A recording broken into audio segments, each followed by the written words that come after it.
तो फिल्म का पहले वो लिखी हुई स्क्रिप्ट मेरे पास नहीं आई थी। पहले सिर्फ एक आइडिया मुझसे डिस्कस किया गया था कि हमने कभी ऐसी कहानी नहीं सुनी है जिसमें एक महिला को सेक्सुअल हरासमेंट के लिए अक्यूज़ किया गया है एट वर्क प्लेस।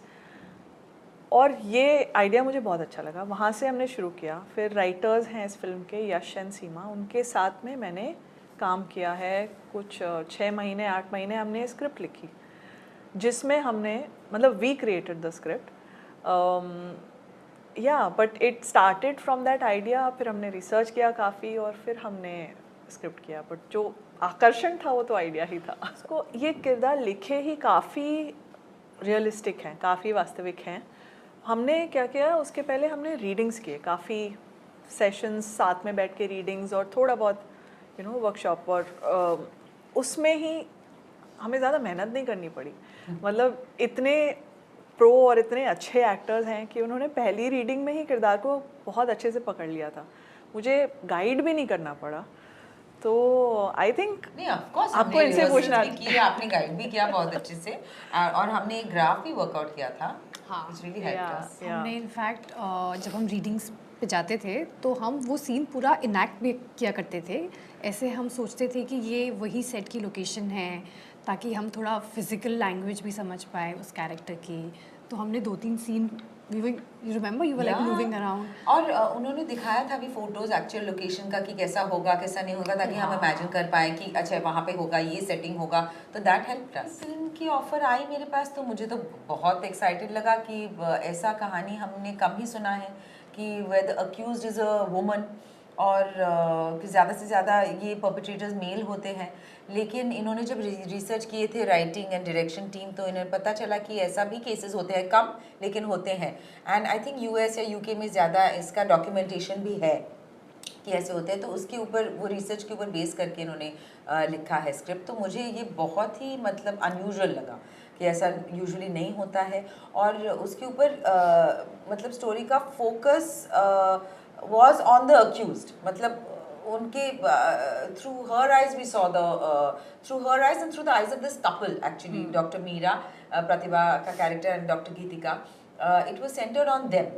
तो ये मुझे बहुत इंटरेस्टिंग लगा, ऐसा हमने तो पहले कभी नहीं देखा है। तो that's what drew me to the film। ये तो हमें पता नहीं, बट हाँ फिल्म का एक्चुअली फोकस ही इस पे है कि वो क्रिमिनल हो सकता है शायद, लेकिन क्या आप इन्वेस्टिगेशन अच्छे तरीके से कर रहे हो। तो फोकस होना चाहिए फैक्ट्स के ऊपर before you call them a criminal और you call them not guilty और इनोसेंट। तो आई थिंक ये ही है फिल्म में कि आप क्रिमिनल इनोसेंट है या गिल्टी है उस पर जंप मत करिए, आप पहले समझिए पूरा रास्ता। प्रतिभा, आपका कैसे जुड़ना हुआ इस फिल्म?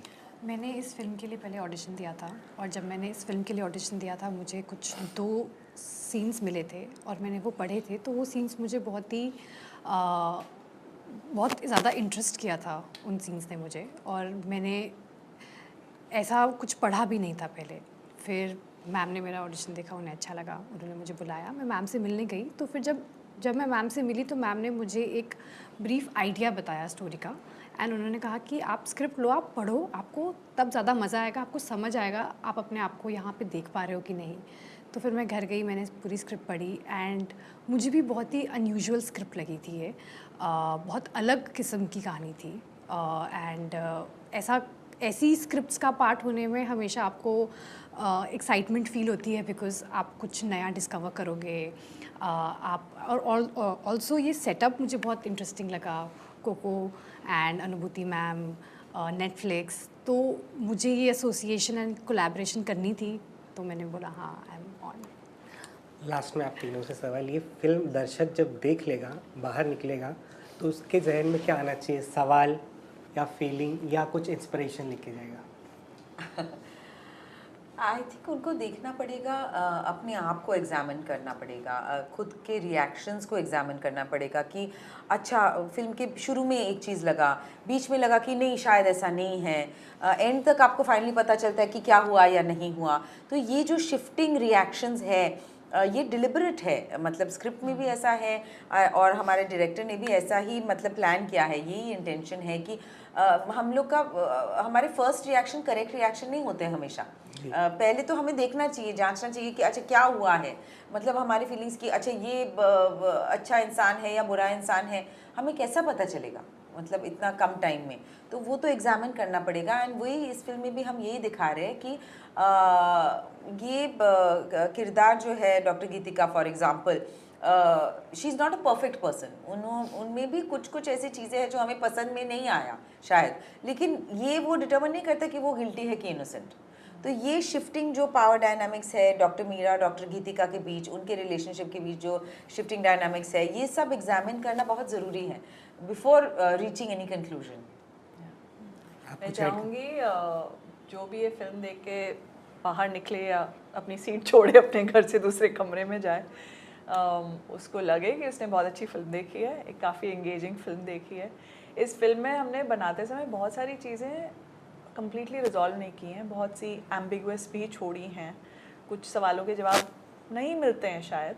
तो मैं चाहती हूँ वो उसके बारे में उसको छोड़ते समय सोचें और उनको अगर कुछ सवाल जिनके जवाब नहीं मिले उनको ढूंढने की कोशिश करें, तो ये फिल्म उनके दिमाग में थोड़ी रहेगी एंड शायद वो अपने आप के बारे में, अपने बायसेस और अपने ऊपर रिफ्लेक्ट कर सकते हैं थोड़ा। आप बोलना चाहेंगे?